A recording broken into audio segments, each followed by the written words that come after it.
돈을 벌 수 있습니다. 돈을 갖다 절약할 수 있으니까는. 안녕하세요, 이현준입니다. 지난번에 말씀드렸던 것 같이 오늘은 부동산 셀프 등기, 특히나 이제 분양권 받은 후에 셀프 등기하는 법을 여러분께 알려드리고자 합니다. 가야 할 곳이 입주지원센터, 시청, 그리고 법원 등 많은데 제일 먼저 하면 편한 게 먼저 입주지원센터에다가 전화상으로 먼저 말씀해서, 이게 서류가 걸리는 게 한 3일에서 일주일 이상 걸리는 것 같더라고요. 그래서 저 같은 경우도 먼저 전화를 해서 준비를 해두라는 게, 이제 분양사의 대표이사 위임장이 이제 준비해야 되는데, 이것도 위임장도 토지에 대한 것, 그리고 이제 그 건물에 대한 것, 이게 두 개가 다 필요합니다.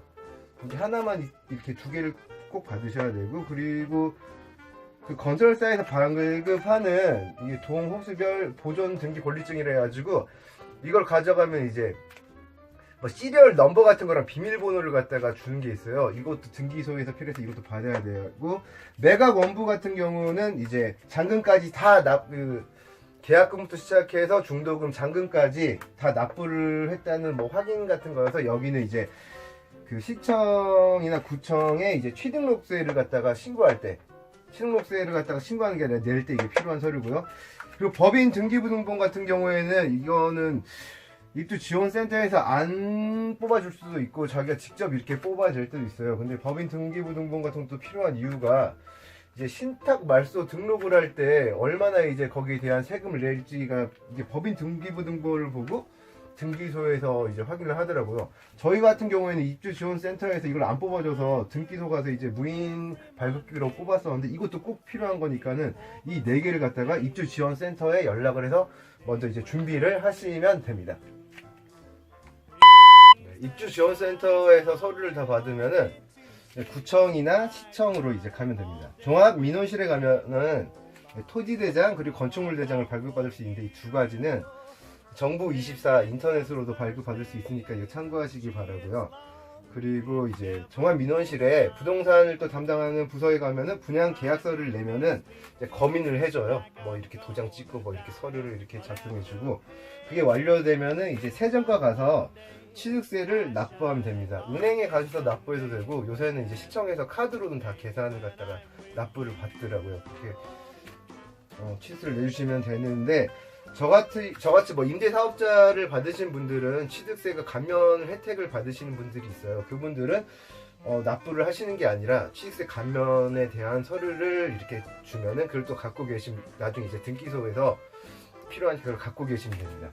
그리고 신탁 말소 등록세라고, 이거는 입주지원센터에서 만약에 법인 등기부등본을 만약에 저희도 처음부터 줬으면은 뭐 몇 번 왔다 갔다 할 일이 없었을 텐데, 그거에 대한 정보가 없어서 나중에 법원 등기소에 갔다 온 다음에야 이걸 갖다가 안 된 게 확인돼가지고 법인 등기부등본을 저희가 이제 민원 발급기로 뽑아가지고 등기소 이제 직원분들이 확인을 해주셔서 다시 시청에 가서 이걸 갖다가 내고, 세정과 가서 내고 왔어요. 그래서 법인 등기부등본을 꼭 준비를 해서 시청 세정과 가서 이거 내는 게 뭐 왔다 갔다 하실 일이 없어서 이제 일을 갖다 편하게 처리할 수 있을 거라고 이제 생각합니다. 이건 항상 이제 신경 써서 법인 등기부등본을 꼭 챙겨주세요. 그러면 이거 끝나면은 이제 은행으로 가시면 돼요. 은행에 오시면은 이 세 가지의 돈을 내면 됩니다. 등기 신청 수수료는, 이게 등기 신청 수수료 무슨 종이 같은 걸 하나 받아요. 그거를 갖다 내는 거, 그 용지가 내는 게 15만 원입니다.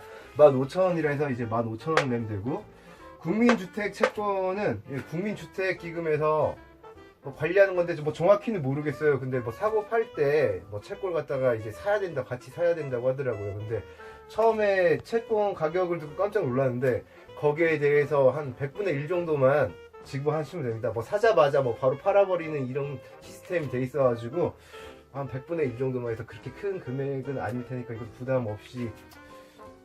부담이 별로 안 된다 생각하시면 되고, 그리고 정부 수입 인지도 뭐 기획재정부에서 발행하는 뭐 이것도 뭐 세금이라 나라에서 발행하는 세금이라고 생각하시면 될 것 같아요. 그래서 부동산을 갖다가 구입하는 게 1억 이하면 면제고, 1억 이상이면 이제 15만 원을 납부하시면 됩니다. 이렇게 되면 이제 아까 입주지원센터, 그리고 이제 구청이나 시청, 그리고 은행에서 일이 다 끝난 거예요. 아, 그리고 참고 말씀드리면 은행도 관공서에는 다 은행이 있으니까는 굳이 멀리 안 가시고 관공서에 붙어 있는 은행을 이용하시는 게 더 편리하실 겁니다. 이렇게 일이 다 끝나면은 이제 등기소에 가시면 됩니다. 보통 등기소는 이제 법원에 있고요. 그 부동산이 있는 해당 지역에 있는 등기소로 가셔야 돼요. 등기소에 최종으로 등기소에 필요한 서류를 보면은 네, 등기소에서 필요한 서류를 다시 한번 적어봤습니다. 입주지원센터에서는 분양사 대표 이임장, 등기권리증, 그리고 이제 법인 등기부 등본, 이거는 신탁발수 등록세를 알기 위해서 필요한 거고요. 그리고 이제 토지대장, 건축물대장, 이거 시청에서 토지대장, 건축물대장, 그리고 취득세 영수증, 신탁발수 등록세 영수증, 그리고 은행에서는 다른 건 다 카드로 되는데 은행 가서 이거는 다 현금으로만 해야 됩니다. 등기신청 수수료, 국민주택채권, 그리고 정부 수입 인지는 이제 현금으로만 이걸 갖다가 납입할 수 있다는 걸 알아주시고, 이걸 다 준비해 가서 등기소에서 등기신청서를 쓰시는데, 등기신청서에 기입할 내용은 보통 그 분양사 대표 위임장에 나와 있는 내용이랑 비슷하게 돼 있습니다. 그리고 저도 이 서류를 갖다가 많이 들고 다니면서 뭐 어떻게 해야 될지 모르고 엄청 헤맸어요. 근데 입주지원센터는 법무사랑 뭐 어떻게 나눠먹기로 해서 그런지 그렇게 호의적이지 않았었는데, 저희는 시청이랑 법원 등기소에 있는 공무원분들이 정말 친절하게 해주셔가지고, 네, 뭐 쉽지는 않았지만은 그래도 다행히 등기 신청을 완료할 수가 있었습니다. 그 바쁘신 분들은 어쩔 수 없이 이제 법무사분들한테 뭐 맡기셔야겠지만은 시간이 좀 여유가 있으신 분들은 한번 셀프로 등기해보세요. 정말 공무원분들이 잘 알려주시고 돈을 벌 수 있습니다. 돈을 갖다 절약할 수 있으니까는 시간 나시는 분들은 꼭 한번 셀프로 등기를 해보셨으면 좋겠습니다. 오늘은 여기에서 인사드릴게요. 그럼 다음에 또 봐요. 안녕.